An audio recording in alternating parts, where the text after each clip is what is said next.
Hi again, grade 11s. Today we are going to learn how to calculate a limiting reactant. Alright, so to learn how to do limiting reagent, we're going to use this question here.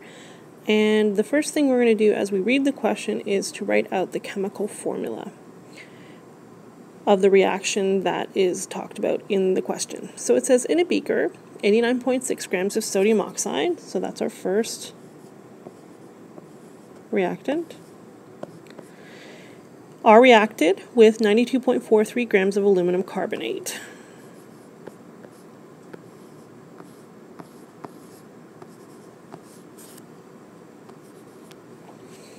Calculate the number of grams of aluminum oxide, so that's a product.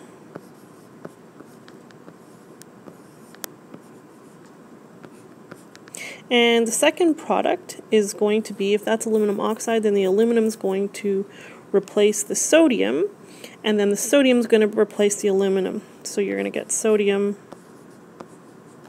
carbonate.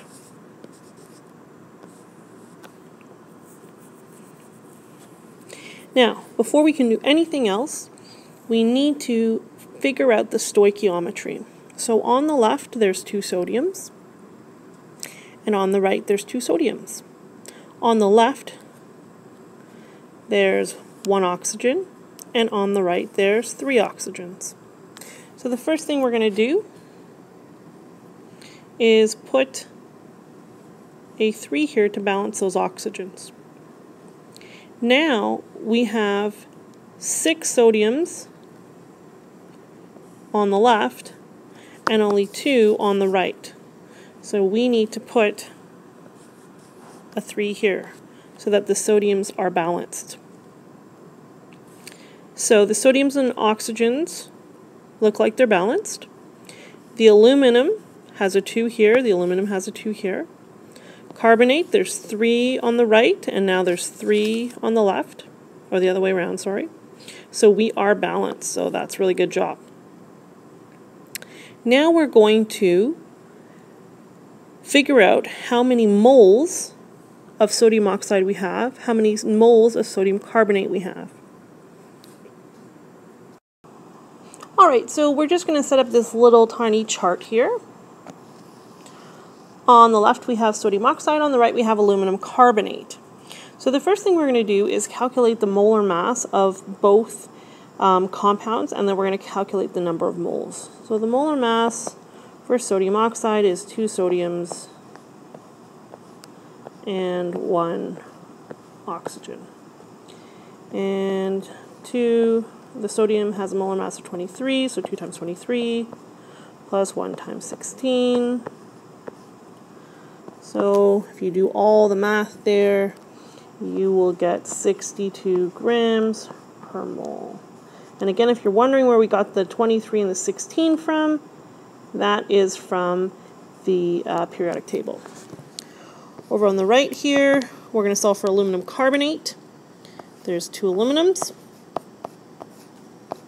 There's 1 carbon. And there are 3 oxygens. So that's 2 times the molar mass of aluminum, which is 27, plus 1 times carbon, which is 12, and 3 times oxygen, which is 16.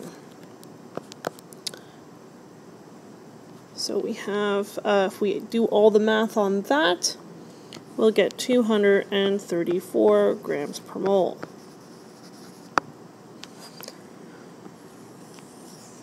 Now we have to figure out the number of moles that sodium oxide makes.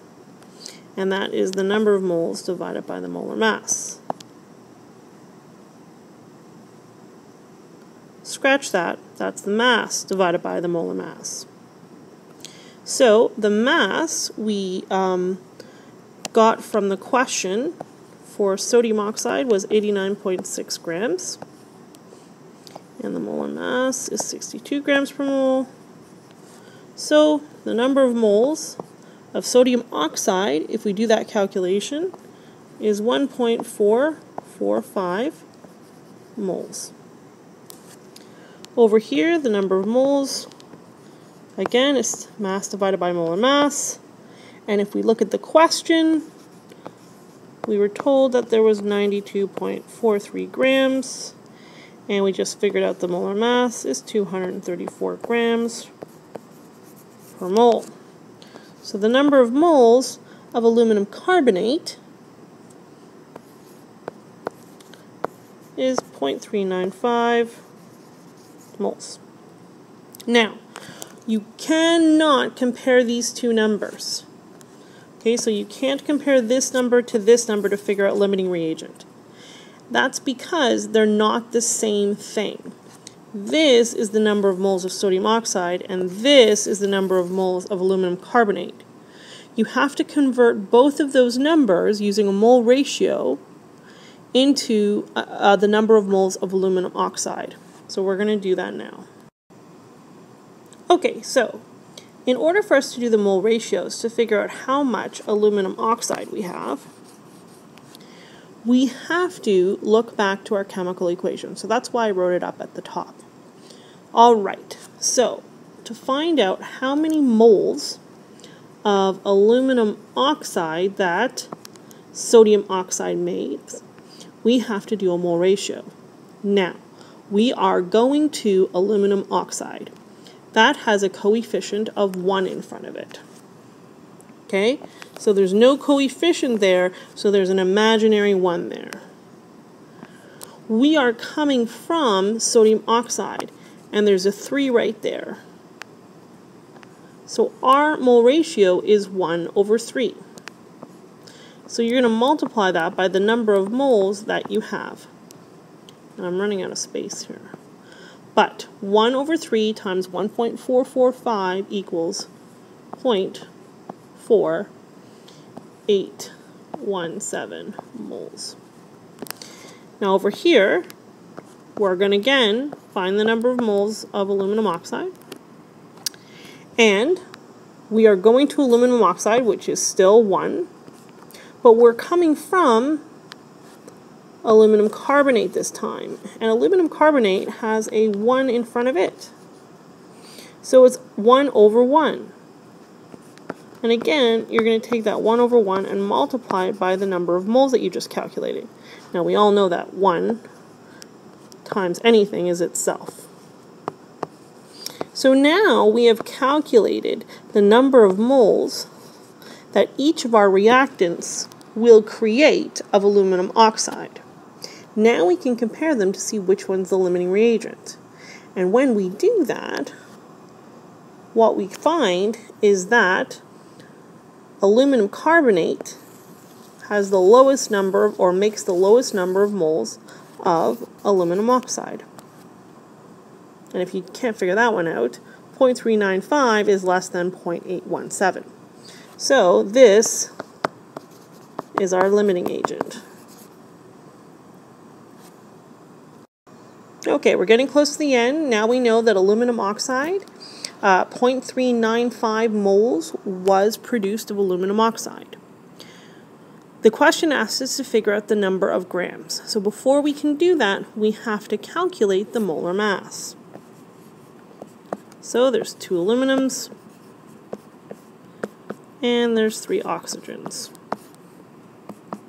So 2 times 27, 3 times 16, and you do all that math, and you get 102 grams per mole. So we are looking for the mass, which equals number of moles times molar mass.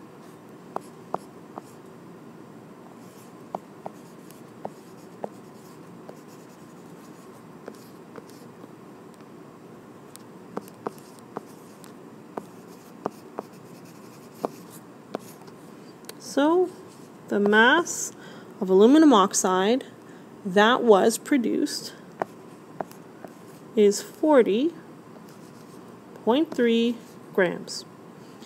Now, if we think back to our original question had 2 numbers in it, 89.6 and 92.43. The first number has 3 sigdigs, and the second number has 4 sigdigs. So our answer has to have the lowest number of significant digit, which is 3. And our number 40.3 has 3 significant digits. So that's our answer. The next lesson is on percentage yield, and I'm going to use the same question from this lesson. So the next lesson is percentage yield.